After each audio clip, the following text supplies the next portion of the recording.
Hello, friends. Our regular knockout series has prepared another exciting selection for you. Enjoy the show.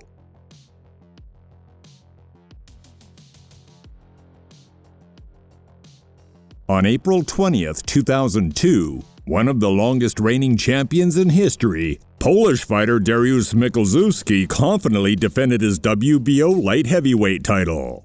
American Joey DeGrandis was knocked out in the second round after taking a powerful left-hand punch. Etwas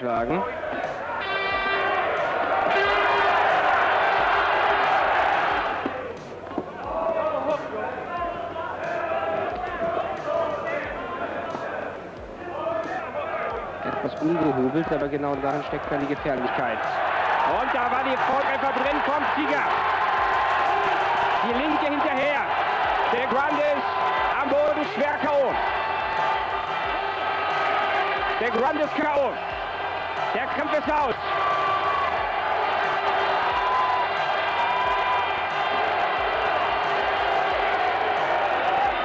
Wenn ein Boxer vorne rüberfällt. It doesn't get more brutal than the fight between Darnell Wilson and Emmanuel Nwodo on June 29, 2007. Coming to the 30-second mark, trying to chase down the big Nwodo. Nwodo comes in. Nwodo not so tall right now. And hey, Joe, you see what Wilson's doing? Nwodo becomes a smaller man, and he's starting to find them. This is the fight that we expected. And get him to come to you, give up. Oh! And there it is. He's in close, and he touched him. Bombs away. And the question has been answered. Will Nwodo react as well? He's touched. The answer, no. Final seconds. Final rush. That's the final moments of the rounds. Wilson in close. And when you're the taller man and you don't get those arms out at the right distance. 84 overcoming a 10-8 third round when he hit the canvas from a left hook of Wilson. Oh, there it is. He brought it.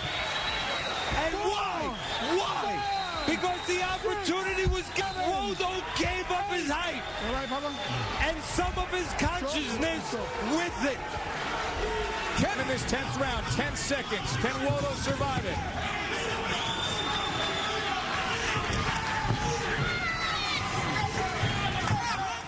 The climax came in the 11th round when a devastating left hook from Wilson sent his opponent into a deep knockout. And he's got the opportunity because he is in close, using those short arms.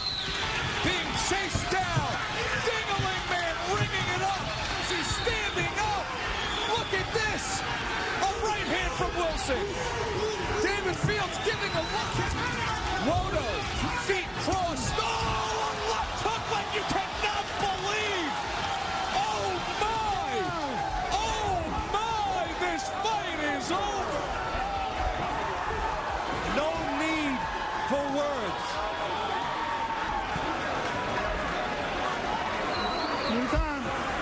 Rolling to his feet is the victor. Darnell Wilson. What a fight. What? On March 22, 2025, in a battle of undefeated super middleweights, Lester Martinez secured a victory over Joshawn James. A spectacular combination from Martinez in the 4th round put an end to the exciting contest.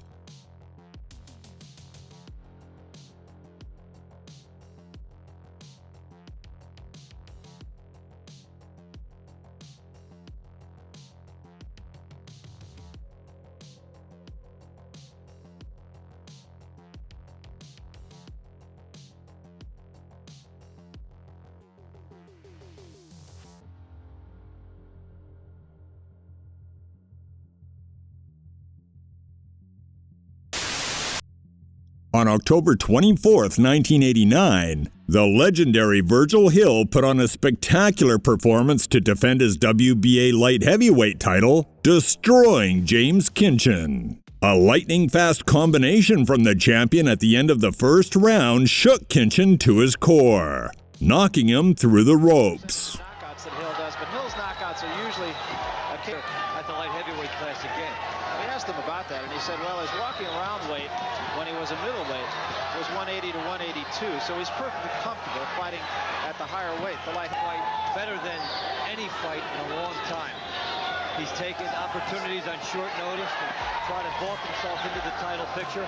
This time he had 6 weeks, and in the Tommy Hearns fight, after the 4th round when he had Hearns in trouble, he stopped punching. took a left-hand counter punch by Hill, backed into the corner, and another left. Kitchen is in trouble, big trouble, and he's going to go. He's down and through the ropes. What an opportunist Virgil Hill is. The left hook doing the damage. I don't think he's going to make it. It's over. Just like that. Kitchen was fighting well, but he made one with the ropes, and Hill was a master opportunist. He showed you the speed, and he showed you the power. On March 16th, 2025, young Callum Walsh passed a tough test against Dean Sutherland in impressive fashion. A lightning-fast combination from the Irishman, finishing with a right hook, sent Sutherland into a deep knockout.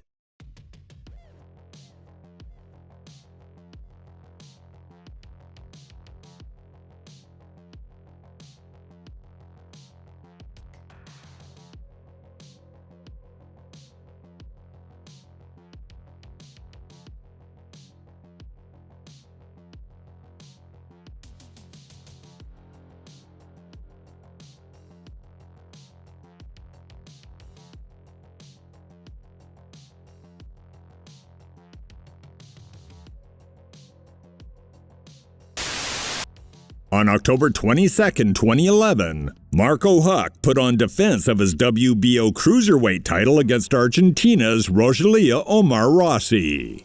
A powerful right-hand punch from the German captain in the 6th round floored the challenger instantly. A brutal moment. Seine Schützling unterstützend. Die beiden sind ein so eingespieltes, immer wieder gearbeitet haben.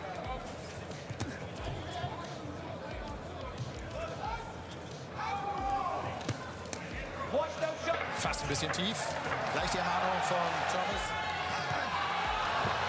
Achtung, muss angefangen. Dann wirkt er gelegentlich wie aufgezogen. Da kommt nochmal eine linke und eine rechte. Und dann schlägt er nach. Nach dem Rundenende. Die Glocke schon deutlich. Jetzt nicht mehr so wild und überfallartig nach den eindringlichen Ermahnungen seines Trainers in der Pause. Aber dann in der Nahdistanz. Ich glaube, das ist der K.O. Es ist aus.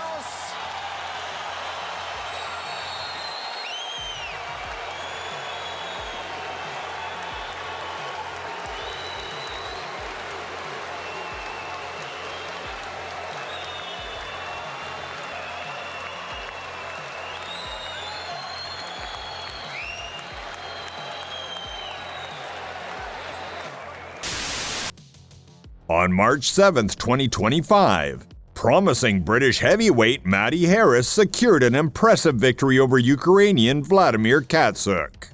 A thunderous left hook from Harris in the 1st round sent Vladimir into a deep knockout. The Ukrainian with a winning record. He's only been stopped once in his last fight against a very top fighter, 6-0. By those fighters for a reason. There's a real talent in Matty Harris. Oh, and he's wobbled him. Big right hand there, sent the legs wobbling. He started this first round explosively. Oh! That's a big left hook. I think this one's over. 4. You heard the head ping off the canvas. Matty Harris. That is some finish, and we wait now for. Yeah, we're just hoping Katsuk's okay. Hit his head very heavily on the canvas there.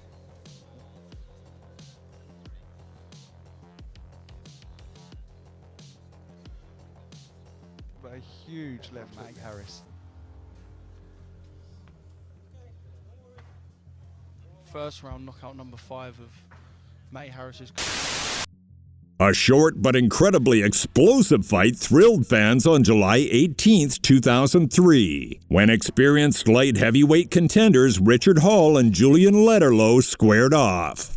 From the opening bell, both fighters abandoned technique, and engaged in an all-out slugfest, testing whose fists were heavier and whose chin was stronger. By the end of the first round, they had already exchanged knockdowns. He can hit you, and if he can hit you, he can say good night. He got him with another left there, but he grappled him to the canvas. Mr. KO with a big left hand halfway up. Now don't forget, Hall can punch too. And Leto can be wide coming in. Oh! And there's a knockdown. We just said it. Just said it. Hall can punch too. And Leto gets wide. And as he gets wide, he gets nailed his shot. I think a left hand in between the shots. Can you believe this? They are trading knockdowns in round number 1. Richard Hall and Julian. Who's the first or the last to land? Leto has been hurt by that left hand. The fight's conclusion came early in the second round when Hall unleashed a ferocious combination, forcing the referee to step in and save a groggy Leto. It was like a movie. And when he's in close, we know Leto has a good chin. Oh, but good power there. And the referee is stopping it. Not giving Leto, who has shown the ability to come back in the past, not giving him that opportunity to come back and stopping this fight. And some people are going to say, you know they're going to say, too quick. He had come from behind wins against Demetrius Jenkins. He had a come from behind win against Max Heyman. He will not get the opportunity tonight as Richard Hall smothers him early on in the second round after scoring a knockdown in the final minute of the first round, and referee Dick Flaherty ends the fight. Give a lot of credit to Hall to be in this position. Whether you believe it should have been stopped or not, to be in this position after getting dropped. On March 17, 2018, Joyce had no trouble overcoming the relatively easy challenge posed by Donnie Palmer.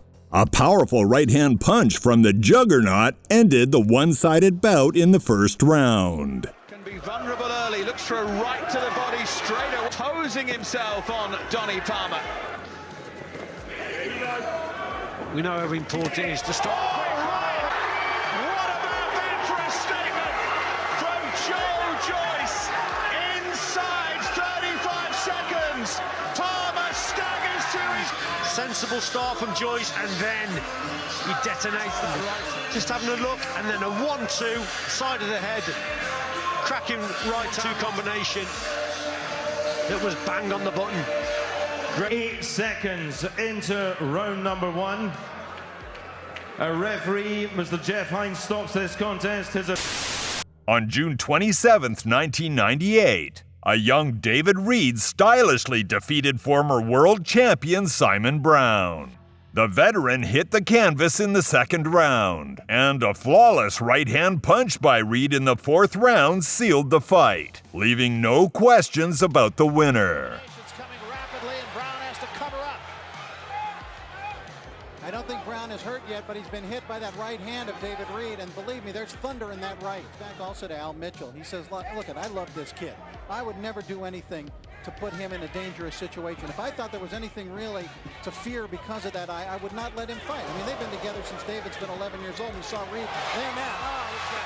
Big right hand. It was set up by right hand a moment ago, and it just put Simon Brown right on the seat of his pants. You know, Simon just has not been in this fight at all. He's out punching, he's out hustling. Chopping right hand from Reed. One thing I'm impressed with David Reed is his ability to land body punches from outside. He doesn't have to get close to his opponent, Barry, to land good body shots. Now he is working that jab, and it's not a huge jab. There's a right hand off the jab, and down he goes.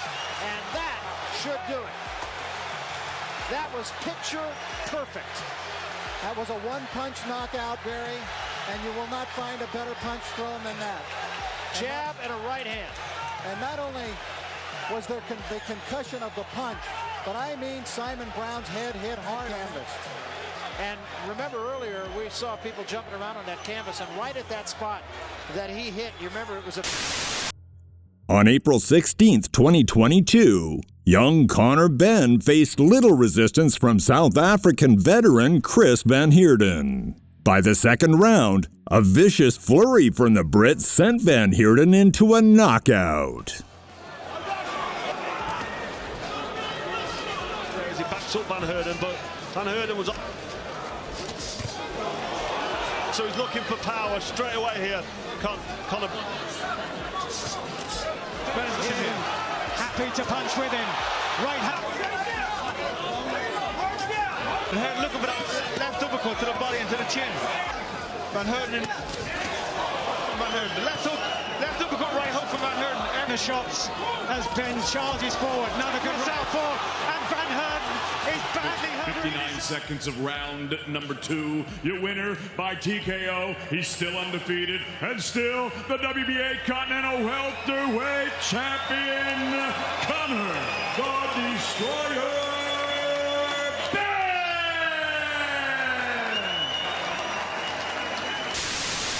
On May 19th, 2012, Liverpool's gentle giant David Price secured an impressive victory over his tough compatriot Sam Sexton.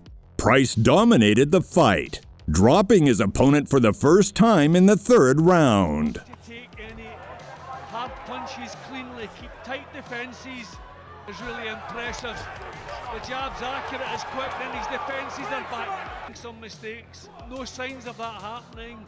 No, he's been disciplined, he's been accurate with the jab, and he's just... Oh, got him. He had to come.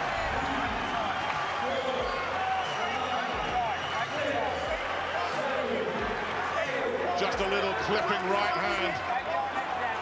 And it's come right at the end of the round. That's good news for Sam Sexton. The fight reached its conclusion in the 4th round, when Price landed a crushing right-hand punch, sending Sexton crashing to the canvas. It took him a while to recover as his concerned team gathered around him. Foster takes up the count. Sexton says he looks like he's going to be okay, but down twice.